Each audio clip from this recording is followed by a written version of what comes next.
Hello everyone, in today's video I'll show you on how you can play Rust PC with a controller. So obviously you want to simply open up your Steam, and of course you want to connect your controller by using a wired connection depending on the actual controller that you are using, or you want to connect it with Bluetooth or the USB dongle.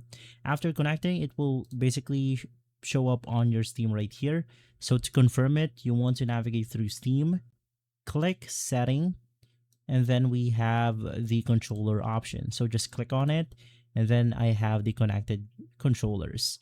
Now, as of right now, it's the X input controller number 1. This is the controller that's basically connected with my Steam. So what you want to do is to make sure that it is actually enabled. You want to click on the test device inputs, and from here you could basically test your controller just to make sure that everything is working fine.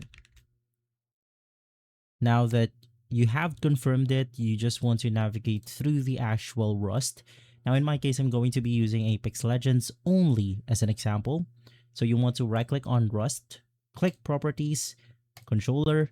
You want to make sure that you use Steam input to make sure that basically it will be compatible for any controllers out there.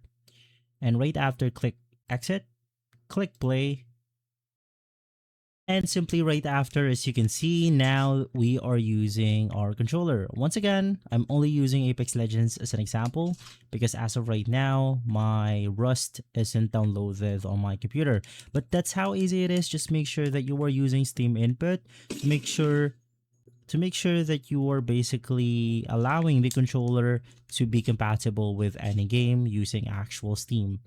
And so guys, if this video has been helpful, leave a like, subscribe, and follow us for more videos like this. Thanks for watching.